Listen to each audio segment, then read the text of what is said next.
Talk to us about what happened with One Shot. Why was that not as successful as it could have been? Oh god, man. Uh,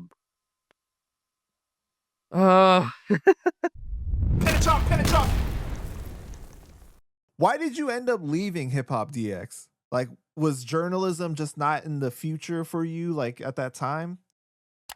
I think again, if you look at the landscape, like in 2006, 7, I feel like I and others saw that social media was going to become a big part of our business and just being able to adapt to the times.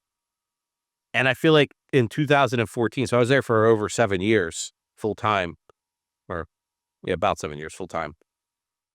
I just saw I don't know how to say it, man. Saw the writing on the wall for me at least. I'm not saying obviously DX was around for a lot longer. They were recently just sold, I think, in the last couple of years. So they were around for much longer. It's not like I left and the place crashed. Not what I'm saying at all, but it was just something, man, that told me like I don't necessarily agree where things are going. And I had Mm. opportunities, man. Because like I said, at that point, you gotta remember, we win a bunch of awards. You got pretty much the best social media out there. Other companies are looking. People are reaching out saying, "Do you want a job? Do you want to work? Do you want to do this?" So I was like, so instead of doing this full time, I'm not really loving it anymore because I just didn't like some of the changes that were going on. Why don't I just start my own company, get like 5 clients? If I can make 2 grand a month from each of them, that's 10 grand minus taxes. I could probably even pay someone part time to help me and do this shit on my own. So that's what I did. And then I was given a reality TV show the same year. And I actually left. Right, One Shot. Yeah, I actually left DX with my friend Kathy, who was involved with writing and helping with the show. She she invited me on to do the social media, so I had that lined up. So I did that. Around the same time, I started working with Dat Piff and Hip Hop Lately. Dat Piff, obviously, you know what Dat Piff is. And they were still killing it at that time. But they needed social help, and KP I knew very well, so started working with him. And Hip Hop Lately was like their sister site or whatever you want to call it. That should still be around to this day. It's just like a hip hop news site. Then I worked with DJ Booth for a little while. A3C Music Festival.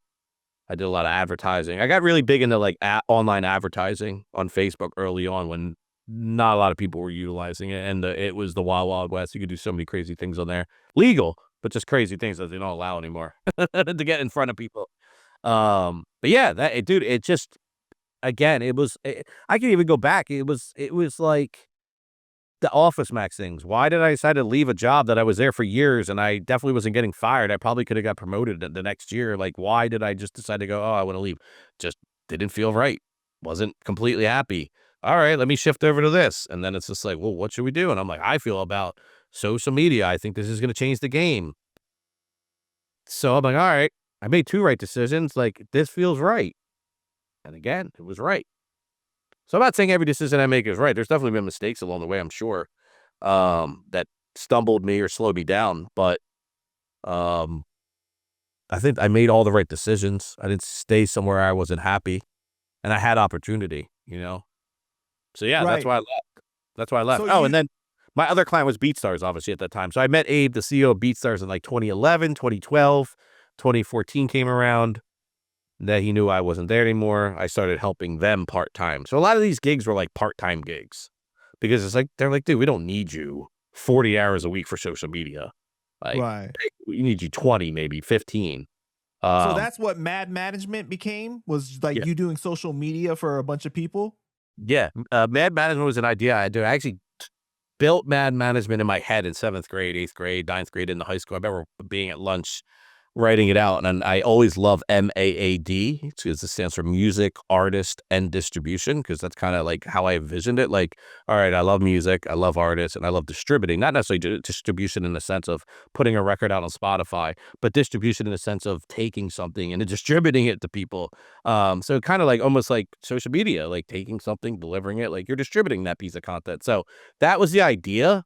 And it's funny too, because if you fast forward, it's like I had Mad Madness, man, and then all of a sudden Kendrick called his album "Good Kid, Mad City," MAAD. No, I don't think he took that from me. I think it's a really big coincidence, but it was interesting when he put that out. But yeah, that's where it came from. I LLC'd it probably the same year, 2013, 2014, but I had the name for years before. Um, and yeah, just started taking everybody on as clients and doing it the right way and building the business out. And I did that for 2 years, 2.5 years, give or take. So, Talk to us about what happened with One Shot. Why was that not as successful as it could have been? oh God, man. Uh, Because weren't so, you working with a label too, like for that bro, situation? that's so if you want to talk about, while the experience was great because I met Crooked Eye, who's a friend of mine now, Sway, who's a friend of mine now, King Tech, who's a great friend of mine now. All The legends. Thought Horseshoe Gang, friends of mine, Mickey who works with them, like all of them, dude. Meeting all these people that I still talk to this day from that show. Like, so it was great. But at the same time, if I really knew what time it was, I probably wouldn't have got involved with it because, yeah, bro, it just, when you got somebody who wants to run a show, but they also want to be the main character, you're going to have problems. Oh, main Um, character syndrome. Yeah, so it's just like, and which is fine because it's like, yo, if I'm putting up all the money and sort resources and well, not in the resources, you got to get people like me and other people to help with resources, but the money, I would want to be involved too. So I get it, I guess, if you're an artist. So I think that was really, I think if we fully focus on what the show could have been, I think it could have been more. But I think there was always the how do we turn this into finding me my own personal success. I think that can be troublesome when you have two different goals that you're trying to achieve at the same time. So I just think that probably stunted our growth.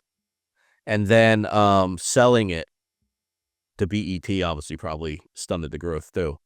Because I don't know if they maybe knew what to do with that. You know what I'm saying? Like, I don't know if they knew how to handle that show, and maybe the way we shot the show wasn't the right way. Because I know nothing about reality TV, bro. I was hired to do social media and marketing. I ran all the ads, marketing content. I got those thousands of people per city out. Not just me, like other people too, but that was my main job, dude. I had a nice budget to do it with ads and did my thing.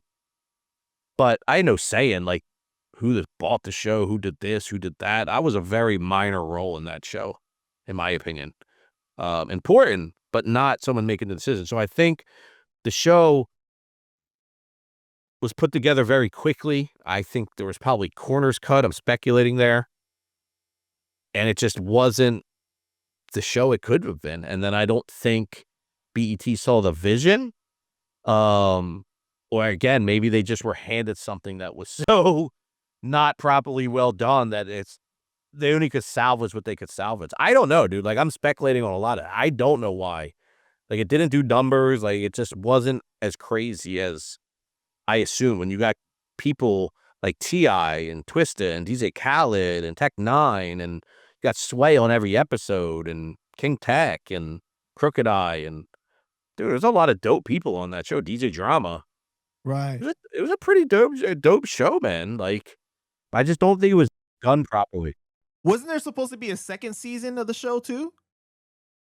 Probably. I'm sure we probably wanted to do tons of seasons. So, because dude, like when we do something, like the creators, the people really in touch with the music industry and the music culture and doing all this, like, bro, we wanted to have mad different people on. But again, it's just like we didn't have money to finance all that. Like I personally didn't. You know what I mean? So it's just like you can only wish and hope for, and want things to run a certain way. But if you don't have full control, like you're kind of at the mercy.